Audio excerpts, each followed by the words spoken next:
Mr. Speaker, members of the legislature, ladies and gentlemen, Nova Scotians.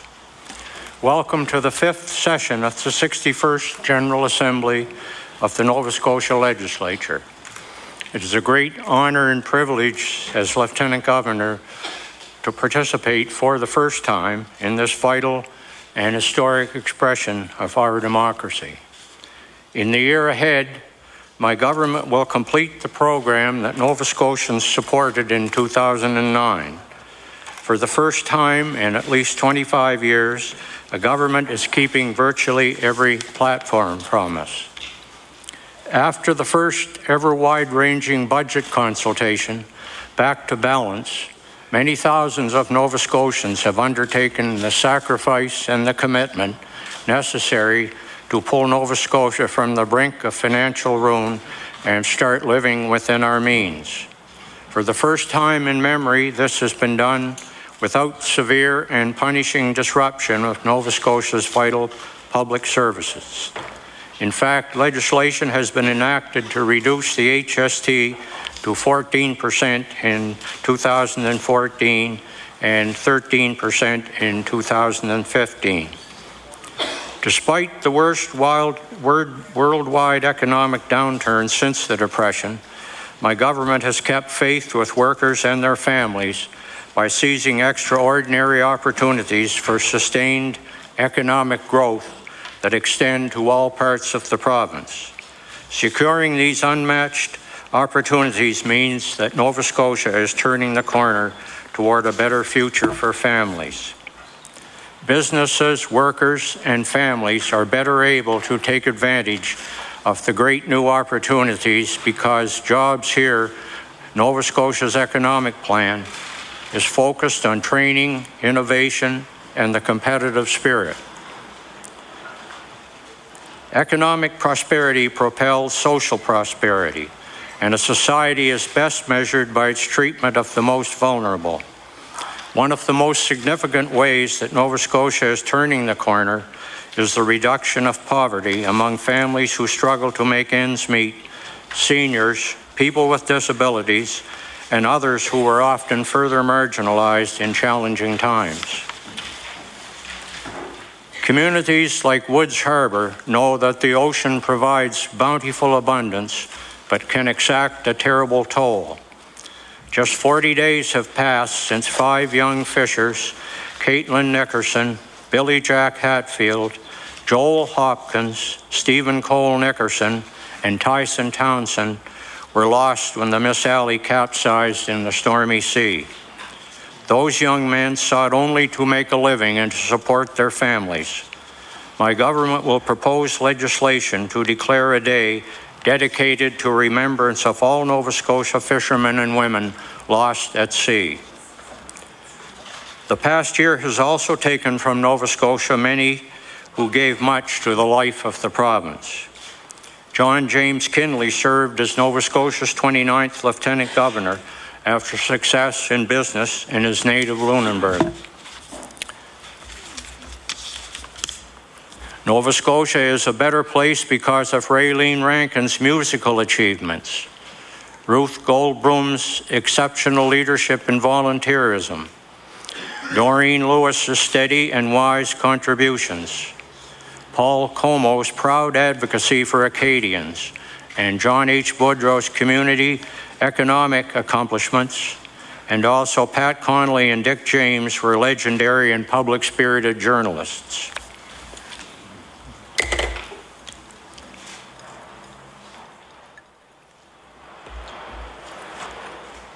Since this legislature last met, Nova Scotia also lost former Dalhousie President Andrew MacKay, human rights activist Patricia Skinner, Dr. Bernie MacDonald, former president of the Nova Scotia Agricultural College, Joseph Eugene Jeep DeVoe, a longtime Halifax County councillor, Major Walter Peters, the first African-Canadian jet fighter pilot and a member of Canada's famed Snowbirds, John Neil McPherson, renowned Celtic musician, George William Sim, one of the last survivors of the Halifax explosion and a renowned vocalist.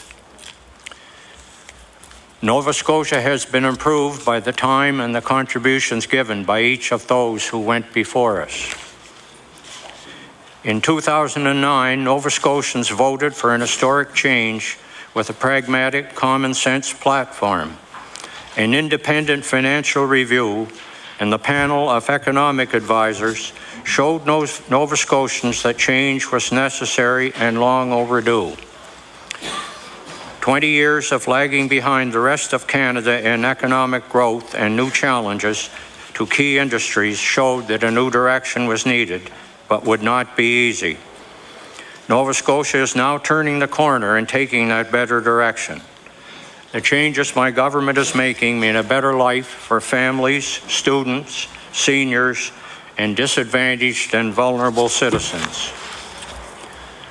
My government's continued leadership and commitment on Aboriginal consultation was evident when Nova Scotia became the first province to sign a memorandum of understanding with the federal government that formalizes and strengthens the cooperative working relationship between Nova Scotia and Canada regarding consultation with the Mi'kmaq. My government adopted Canada's first emergency department standards, Nova Scotia's Collaborative Emergency Centres, CECs, a national first, greatly minimized emergency room closures while providing same-day or next-day appointments for medical care. Nova Scotia's leadership has drawn wide interest. Prince Edward Island will open its first CEC this year. Regional cooperation will advance better care sooner when PEI partners with Nova Scotia's 811 nurse line. For the first time ever, Nova Scotia's highly skilled paramedics are delivering clot-busting drugs that save lives before a patient reaches the hospital. Canada's first ever mobile emergency department will open this year as part of the New Waterford CEC. Nurse practitioners now work in nursing homes, bringing better care to people where they live. Highly trained nurses are also key to the success of CECs and the collaborative model that is increasing Nova Scotians' access to needed medical care. My government will continue to expand the role and number of nurse practitioners. Nova Scotia's program of paramedics providing urgent care in nursing homes is another Canadian first, providing better care sooner without a stressful trip to emergency. Other provinces are being urged to follow Nova Scotia's lead. These steps have been achieved while people in the healthcare system have successfully directed funds to frontline and innovative steps that achieve better care. For the first time, there is a strategy with funded action to provide real care and understanding to Nova Scotians with mental issues and addictions. Nova Scotia is the first province to adopt a physician resource plan. For the next 10 years, it will influence decision-making to make sure Nova Scotians have the doctors they need in the right place. The plan's first step is the new ER coverage program, which matches doctors with ERs that would otherwise close. That physician resource plan and the focus on better care sooner means new primary care clinics in Bridgewater, Shelburne, Pugwash, Richmond County, Guysborough, and Digby. These clinics provide care close to home in modern facilities that attract needed doctors. Nova Scotia is turning the corner from the time when healthcare problems were deemed to be unsolvable and healthcare costs uncontrollable. Nova Scotia's affordable living tax credit and poverty reduction tax credit are the first significant new investments in living memory that reduce poverty and help lower-income Nova Scotians make ends meet, and for the first time ever, Nova Scotia law protects power rate payers from the cost of high corporate salaries and bonuses.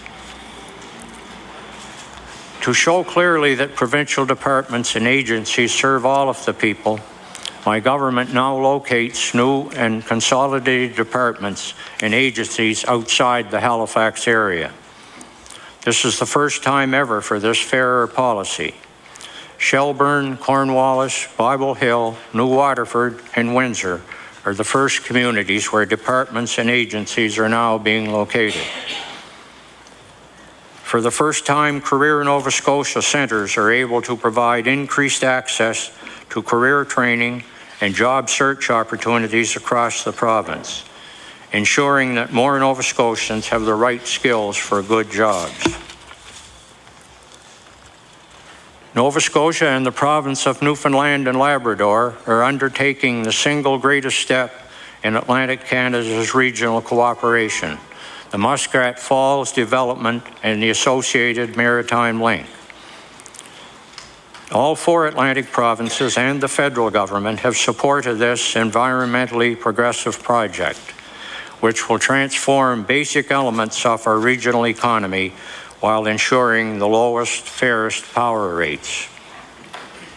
This is the first time ever that 2 Atlantic provinces have cooperated in this way to stand proud and to improve the destiny of this region for generations to come by making Atlantic Canada much more of a contributor to Canada's prosperity and progress. For the first time ever, Nova Scotia has a 5-year roads plan, updated annually so citizens can see for themselves the immediate, the midterm, and long-term plans. This is a milestone step to ensure good and accountable government. For the first time, local and community-owned renewable power projects are financially feasible and viable as a result of Nova Scotia's Community Feed-In Tariff Program, COMFIT.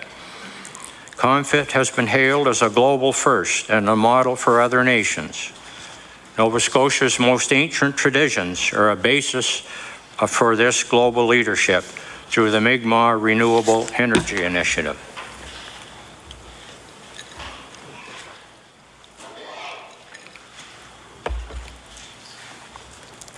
Delivering local, green, tax-free, and reliable power is a hallmark of Nova Scotia's energy plan. Nova Scotia is turning away from reliance on unsustainable, expensive fossil fuels and turning the corner to a future based on a competitive market with green, local power at stable prices. My government was the first in North America to place a firm cap on greenhouse gas emissions from power generation, making Nova Scotia a global leader in environmental responsibility. Nova Scotia will soon have its first ever housing strategy. My government's housing strategy will literally open new doors for our most vulnerable fellow citizens. It will make home ownership more than a dream for families of modest income and increase the supply of affordable housing with a focus on mixed-use development. Nova Scotia's first ever flood mitigation plan is in development. Truro and the surrounding communities will serve as the pilot project and will kickstart a collaborative effort with municipalities. Recognizing the effects of climate change, my government is ensuring that there will be improved preparation for extreme weather events. My government will soon announce Nova Scotia's first ever sustainable transportation strategy. It will be a comprehensive strategy to encourage people to drive less and to travel actively and more efficiently. The strategy is starting with Nova Scotia Moves, a pilot program of support for community-based initiatives. For the first time ever in Nova Scotia, my government will provide a steady and reliable source of funding to support the wealth of talent in our cultural sectors. Nova Scotia will become the first Canadian jurisdiction to offer social impact bonds, encouraging investors to support innovative, socially responsible projects by charitable and non-governmental organizations. In partnership with universities and the private sector, my government will launch Nova Scotia's first Innovation Summit to spur commercialization of research and move Nova Scotia into a leadership position as a competitive and innovative force in the global economy. For the first time in Nova Scotia, my government has taken action to ensure the protection of temporary foreign workers from exploitation. My government developed Nova Scotia's first comprehensive immigration strategy. Last year, for the first time, Nova Scotia exceeded expectations and surpassed its immigration targets. As a result of this success, the federal government has increased Nova Scotia's allocation under the Immigrant Nominee Program by 20%. Nova Scotia was the first government in North America to mandate LED street lighting. Other cities, provinces, and states are following Nova Scotia's lead in this era of energy efficiency. And LED roadway lighting of Amherst is selling its products around the world. My government, in partnership with the farm community, is undertaking the first 10-year strategy for agriculture, called Homegrown Success. This strategy means more exceptional quality food products. Nova Scotia is now the only province in Canada where both the numbers of farms and farm gate receipts are growing. Nova Scotia's first domestic violence action plan, developed in partnership with dozens of community-based groups, is now being implemented. Nova Scotia's first domestic violence court, located in Sydney, is part of the action plan. For the first time, Nova Scotia students can get academic credit for real-world, community-based experience. In partnership with school boards, Nova Scotia's virtual school has been established to make high school courses available no matter where a student lives and goes to school. My government is tripling the capacity of the virtual school as part of the Kids and Learning Plan, which focuses on better learning. Nova Scotia's first ever action plan to address bullying and cyberbullying is now underway across the province, backed up with new laws to deal with behavior that can have tragic results, whether it occurs in person or online. These are some examples of the change for the better that has begun in Nova Scotia.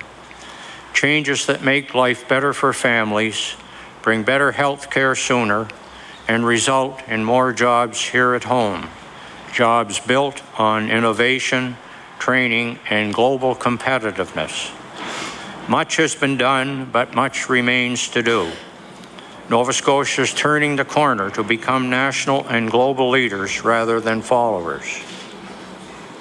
Nova Scotians themselves are making the decisions that mean our province is turning the corner to a better future.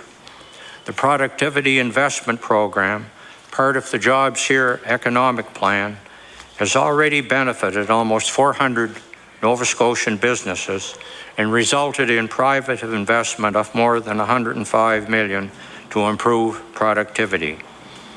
Some 10,000 Nova Scotian workers have upgraded their skills and are claiming the better jobs of the future.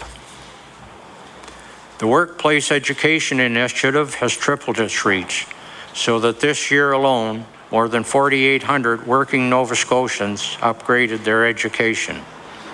The initiative now reaches all of Nova Scotia through business-based classrooms and 13 mobile computer labs. These programs and more are preparing Nova Scotians to succeed in a range of emerging sectors like ocean technology, biotechnology, information and communications, energy innovation, and aeronautics. Nova Scotia is turning the corner to highly skilled jobs that mean a better future for families. My government is determined that people who have been underrepresented in the workplace are given new and equal opportunities. For an example, with the Unamaki Economic Benefits Office will offer 400 Mi'kmaq participants vital training for good jobs. A leading example is the partnership between the Irving Shipyard and the Nova Scotia Community College to create a shipbuilding centre of excellence focused on Nova Scotians who are underrepresented in the workforce. Like many employers and trade unions, my government is determined to improve the apprenticeship system to improve completion rates and increase employer participation.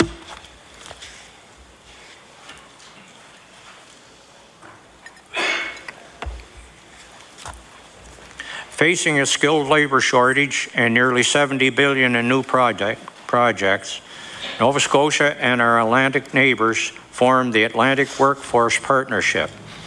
The partnership is working on free movement of apprentices across the region and on other initiatives that will give Atlantic Canadians the information and access to training they need to win jobs of the future. Through increased investment in online tools and technology, my government is extending access to training programs to small and medium-sized businesses, particularly in rural areas. For example, my government recently signed an agreement with the Construction Association of Nova Scotia to allow Gold Seal training of their members through video conferencing and online courses. The Nova Scotia Commission on Building Our New Economy is led by 5 eminent Nova Scotians who know that local economies can do much more than survive, they will thrive. The Commission is asking Nova Scotians how to actively shape our future.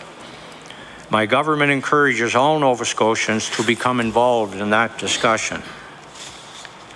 My government brings a new commitment to environmentally sustainable, innovative, profit-making, and job-sustaining opportunities in forestry, fishery, farming, tourism, and culture. This year, my government will support the commercial fishery by promoting training, skills development, and safe practices, and by assisting fishers in their efforts to create the Fish Harvesters Registration and Certification Board. Aquaculture has a future in Nova Scotia as an economic base for coastal communities with hundreds more jobs where they are most needed, provided it is well managed and regulated. As outlined in Nova Scotia's first aquaculture strategy, my government will develop comprehensive regulations and set the highest standards for fairness, efficiency, and environmental safeguards in Nova Scotia aquaculture. With a new 5-year federal-provincial agricultural agreement, the province's efforts, in partnership with farmers, will be directed to innovation, competitiveness, and market development, and industry adaptation and transition. My government will work to attract new entrepreneurs to farming and food-related ventures and support efforts to make small farms more economically viable and environmentally sustainable. Buy Local has broad support from Nova Scotians who know their farmers and fishers produce the best and safest food in the world. Buying locally produced food means Nova Scotians are getting fresher, healthier food and practicing environmental responsibility, and it makes good economic sense too. My government will increase buy local events and efforts through an expanded Select Nova Scotia marketing and awareness campaign. These efforts will help educate Nova Scotians about where our food comes from while supporting farm growth, farmers markets, locally harvested fish, and direct marketing initiatives.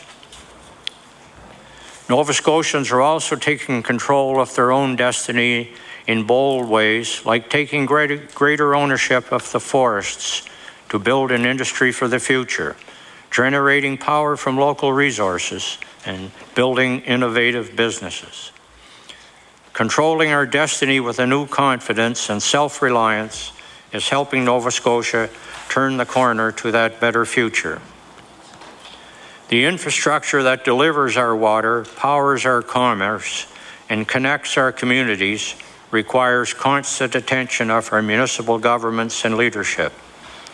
My government is committed to working with the Government of Canada on the next phase of the infrastructure funding to begin in 2014. Inevitable changes to pulp and paper markets caught up with Nova Scotia in one very tough year. Attention is now on the forest of the future.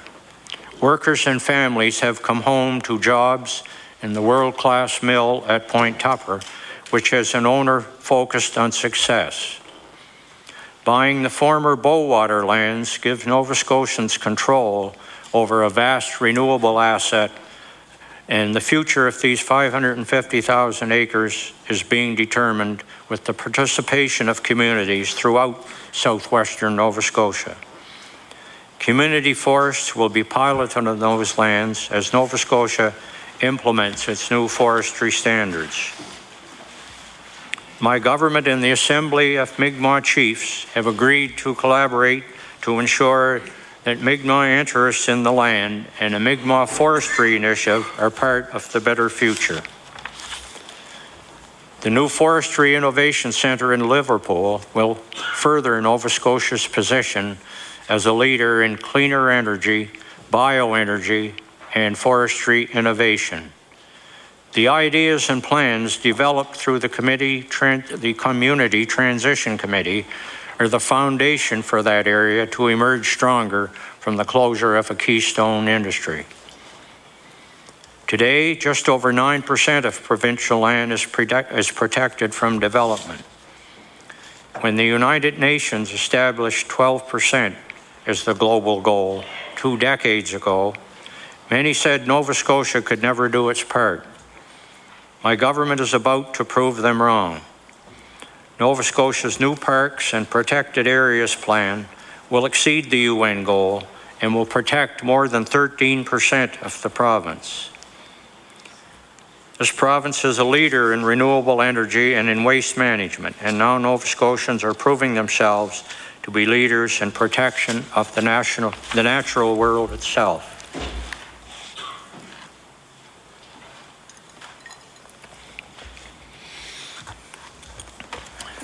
While moving towards a balanced budget, my government invested more than $1 billion in highway projects and improvements.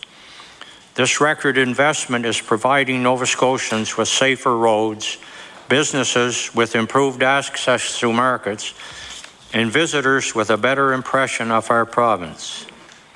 More local roads are being improved and maintained because my government is paving more while paying less.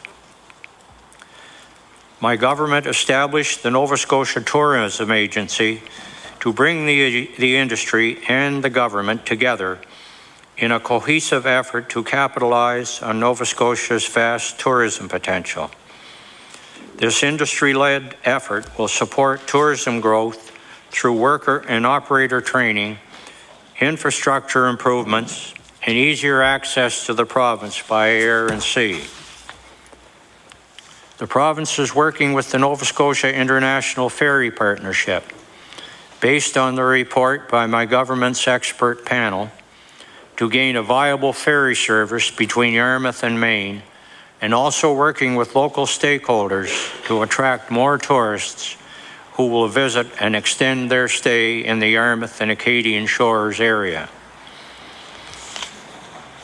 Nova Scotians know that arts, culture, and heritage reflect who we are and contribute to growing healthy and vibrant communities.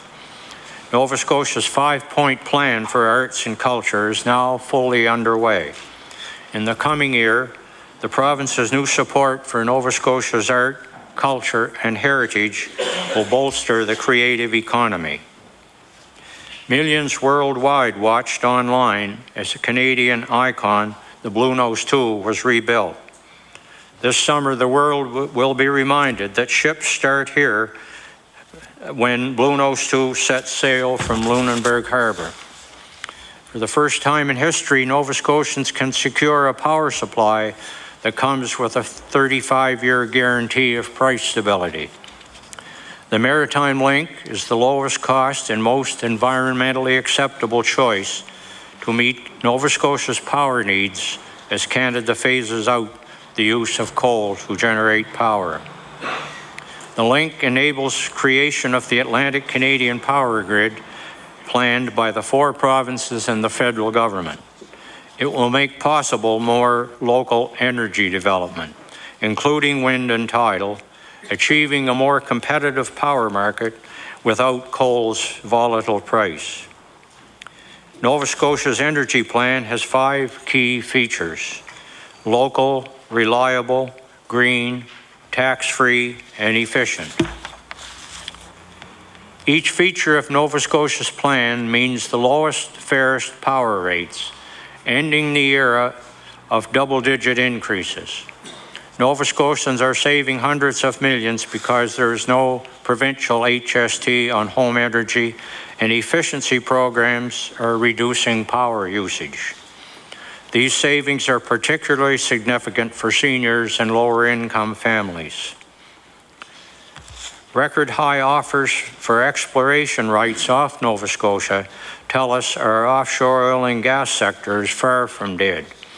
The province invested heavily to develop a clear picture of the geology off our shores, and dedicated public servants used that analysis to revive interest in the vast potential of Nova Scotia's offshore. The best days of oil and gas production off Nova Scotia lie ahead. It is the responsibility of government to provide for the safety of the citizens. This is a responsibility my government accepts and backs with action. This year, my government will complete its review and reform of automobile insurance to ensure that it remains fair, affordable, and stable. Every family should be secure in the knowledge that when their loved one leaves for work, he or she will return home safely. Recent workplace accidents underscore the importance of health and safety on the job. After extensive consultation, the province has a new 5-year workplace safety strategy that establishes the long-term goal of making Nova Scotia the safest place to work in Canada. This year, my government increased the cap on disaster assistance to provide additional help to families, businesses, and non-government organizations whose property is damaged in emergencies or disasters. Nova Scotians want safe communities, and through the Safer Communities and Neighbourhoods Act, people are evicted from properties habitually used for crime. Government civil forfeiture unit is now in place to seize the profits of crime. My government also knows that in order to keep Nova Scotia safe, the root causes of crime must be addressed through positive programs for young people at risk, such as its Lighthouses community grants. My government has also introduced restorative approaches to school discipline so that students are motivated to work on healthy relationships and manage conflict. Schools report improvements in overall environment/climate and student behavior. The Nova Scotia Home for Colored Children was established by African Nova Scotians when their community still endured segregation as well as discrimination. For more than 90 years, the home has cared for children of all races and cultures, with a particular focus on supporting the African Nova Scotian community. During that time, the home has provided invaluable service to many children and their families. The home, however, now finds itself in the midst of a controversy resulting from serious allegations of abuse made by former residents. Allegations of abuse must be taken seriously with due concerns for victims and for justice.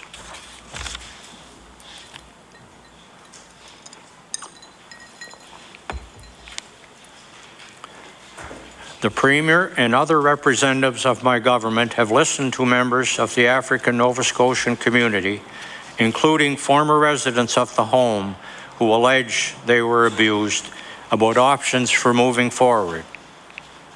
They heard that former residents and others need an opportunity to have their voices heard. Public policies, programs, and services should be reviewed to determine whether they could be more responsive to the needs of at-risk African Nova Scotia children and their families, and there needs to be a means of healing in the community. My government agrees that action must be taken in the coming weeks. Terms of reference for an independent panel will be developed in consultation with members of the African Nova Scotian community. My government is now engaged in a wide-ranging public engagement initiative called Putting People First, working together to support independence and dignity. This initiative addresses service for some 40,000 Nova Scotians who are supported by continuing care or service for persons with disabilities. Nova Scotians are being asked how these important services can be integrated so these Nova Scotians can enjoy good lives in welcoming and inclusive communities. This is a transformational and far-reaching goal that will be based on the extensive engagement that has begun. And my government recognizes that Nova Scotians care deeply about the welfare of animals in our society. During this legislative session, you will be asked to consider legislation to better protect animals and levy stiffer penalties for abuse. Starting to turn the corner must mean a better start for Nova Scotian children, so that from the first months of their lives, they have every opportunity for success.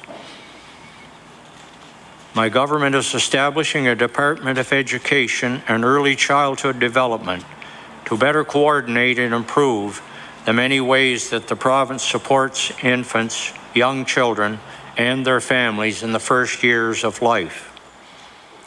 In this session of the legislature, the Minister of Education and Early Childhood Development will outline the immediate action and multi-year goals for Nova Scotia to make the most of the early years, with both prevention and support that will become available as the plan unfolds. That plan is based on the advice and ideas received across Nova Scotia during the early years consultation and the teamwork by staff from several departments. They will now form the core of this new initiative in a department with a fresh mandate to support children and their families. This major development builds on success. Schools Plus services will continue to expand. Social services, health services, mentoring and parenting workshops for students and families are now available in 98 schools. A new practical tool for teachers, school staff, and support teams will help them meet the needs of students with autism spectrum disorder. In Nova Scotia today, 1 in 3 children is overweight or obese, and too many more are facing future health problems of unhealthy eating, sedentary behavior, and inactivity. Thrive is the plan for a healthier Nova Scotia, with an emphasis on children. The plan takes aim at preventing chronic disease through actions focused on healthy eating and physical activity. My government is investing in recreational facilities that offer more ways to stay fit and have fun, and in supporting healthier eating choices.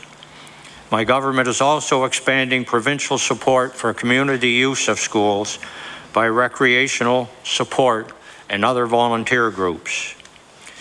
5 Mi'kmaq communities are adopting physical activity as part of their daily routine through a new partnership with the province.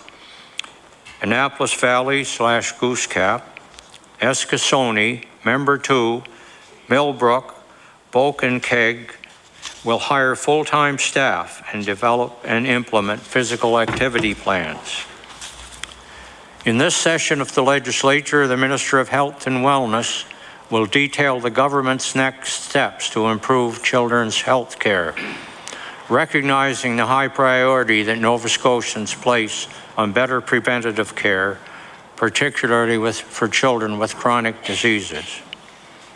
As children move into the school system, my government will take new action that provides children with opportunities for success and growth. This year, Nova Scotia schools are adopting a highly successful math curriculum to ensure that more students build a solid foundation in this critical subject. Starting this fall, grade 10 math courses will be year-long to provide more learning time. In this session of the legislature, my government will announce further steps to help students learn math. A new literary support initiative is helping more of Nova Scotia's youngest students to learn. More than 3,800 children got help last year. With this year's extension of the program into grade 3, even more children will benefit.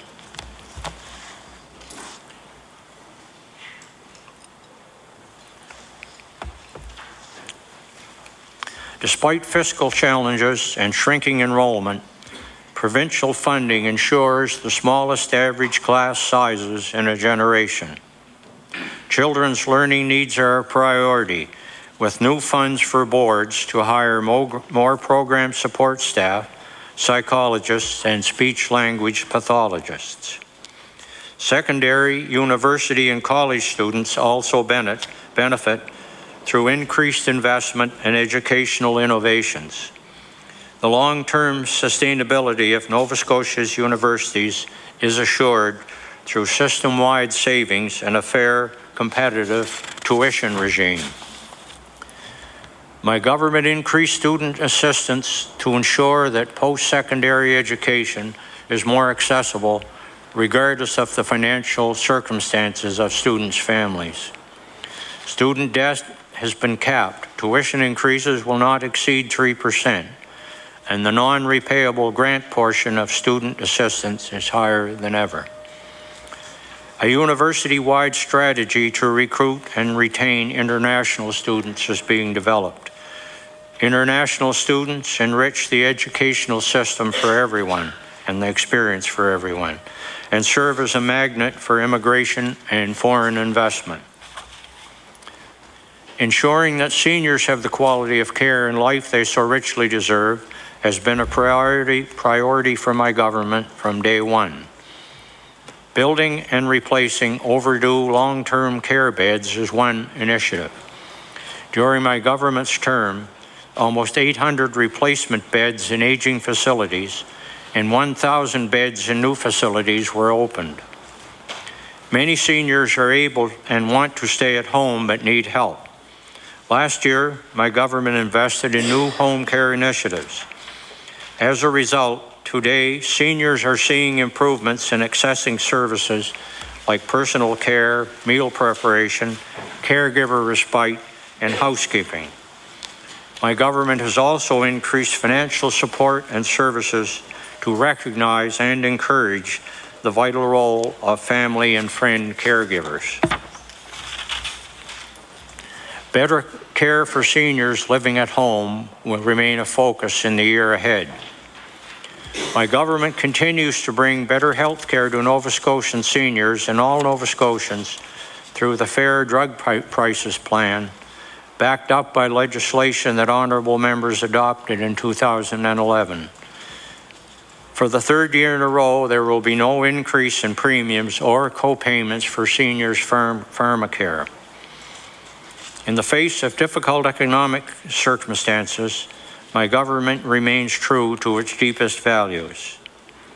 Almost 20,000 of the lowest income seniors no longer pay provincial income tax because my government ended this tax on these women and men who worked hard to make a good life for themselves and their family.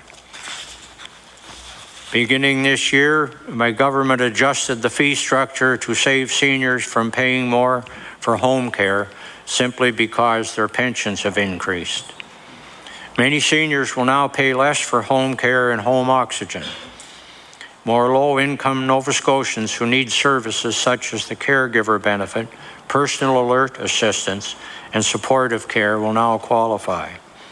And the province will adjust the income levels that determine fees so seniors won't pay more for these services just because their pension goes up each year. For seniors and for many others in our communities, housing is the biggest worry and the most dominant and determinant of their health and quality of life. My government will set a new direction for housing, one that stresses affordability, choice, partnership, and community building. My government is working with district health authorities and school boards to identify more opportunities for Nova Scotians to benefit from shared administrative services and to plan carefully how to make the necessary improvements. Money saved on administration is invested in better care, better classroom learning, and a better start in life. Nova Scotia is turning the corner to more sustainable public services.